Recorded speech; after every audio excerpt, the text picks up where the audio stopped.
നിങ്ങൾ മുൻഗാമികൾ ചെയ്തതിനെതിരെ ചെയ്യുന്നവരായിരിക്കും.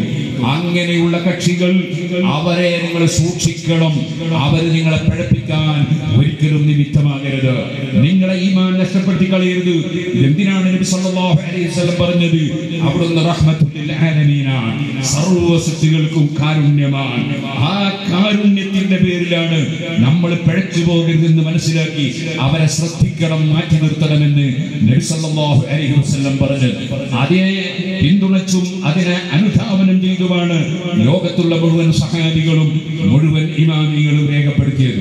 അതുകൊണ്ട് അഹ്ലുസ് സുന്നത്തി വൽ ജമാഅത്ത് മുറുകെ പിടിച്ചുകൊണ്ട് കൃത്യമായി നിസ്കരിച്ച്, നോമ്പെടുത്ത്, കഴിവുള്ളവർ സക്കാത്ത് കൊടുത്ത്, കഴിവുള്ളവർ ഹജ്ജ് ചെയ്ത്, അതുപോലെ സൽക്കർമ്മങ്ങളെല്ലാം നിർവഹിച്ച്, ഉംറയും സിയാറത്തും നിർവഹിച്ച്, കുടുംബബന്ധം ചേർത്ത്, അയൽവാസികൾക്ക് നന്മ ചെയ്ത്, പ്രായമുള്ളവരെ ബഹുമാനിച്ച്, കുട്ടികളോട് കാരുണ്യം ചെയ്ത്, ഒരിക്കലും ഭാര്യമാരെ മനസ്സ് വേദനിപ്പിക്കാതെ, പീഡിപ്പിക്കാതെ, ഒരിക്കലും ഭർത്താവിന്റെ മനസ്സ് വേദനിപ്പിക്കാതെ, ഭർത്താവിനെ ശല്യം ചെയ്യാതെ, ഒരിക്കലും ഉമ്മബാപ്പയെ അവഗണിക്കാതെ, ഒരിക്കലും ചെറിയവരോട് കാരുണ്യമില്ലാത്ത പരുഷ സ്വഭാവത്തിൽ പെരുമാറുന്നവരാകാതെ, പ്രായമുള്ളവരെ അവഗണിക്കാതെ, പണ്ഡിതന്മാരെ ഗ്രൂപ്പ് തിരിച്ച് കുറ്റം പറയാതെ, ചീത്ത വിളിക്കാതെ, ഓ സുഹൃത്തുക്കളെ, സയ്യിദന്മാരെ പാർട്ടി നോക്കി നിന്ദിക്കാതെ, അഹ്ലുൽ ബൈത്തിനെ സ്നേഹിക്കണം, ആദരിക്കണം.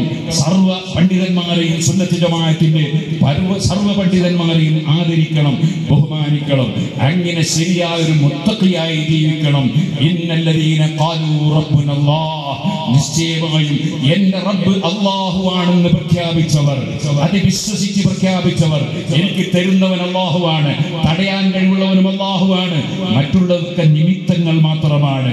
സൂഫി സയ്യിദ് സ്വന്തമായി ഒന്നും കൊടുക്കൂല, ഒരു സയ്യിദും കൊടുക്കൂല, ഒരു നബിയും കൊടുക്കൂല, ഒരു മലക്കും കൊടുക്കൂല. ഒക്കെ അല്ലാഹുവിന്റെ തീരുമാനപ്രകാരമേ ഏത് നബിക്കും, ഏത് മലക്കിനും, ഏത് വലിയനും, ഏത് പണ്ഡിതനും, ഏത് മഹാനും എന്തും കൊടുക്കാൻ അല്ലാഹുവിന്റെ തീരുമാനം വേണം. യഫ്അലു മാ യുരീദ്, അവൻ ഉദ്ദേശിച്ചത് അവൻ പ്രവർത്തിക്കുന്നു. വമാ തശാഉന ഇല്ലാ യശാ അല്ലാഹ്, അല്ലാഹു ഉദ്ദേശിക്കാത്തത് ഉദ്ദേശിക്കാൻ പോലും ഒരു സൃഷ്ടിക്കും കഴിയില്ല, ഒരു ചെവിവിരൽ അനക്കാൻ കഴിയില്ല. ഞാനൊരു 1000 മണിക്കൂർ പ്രസംഗിച്ച് നിങ്ങളെ ഹിദായത്താക്കാൻ കഴിയില്ല. അല്ലാഹു ഹിദായത്തിന്റെ വെളിച്ചം തരണം. അതിനൊരു നിമിത്തമാകാൻ എനിക്ക് സാധിച്ചാൽ അല്ലാഹു അത് ഖബൂൽ ചെയ്താൽ അൽഹംദുലില്ലാഹ്.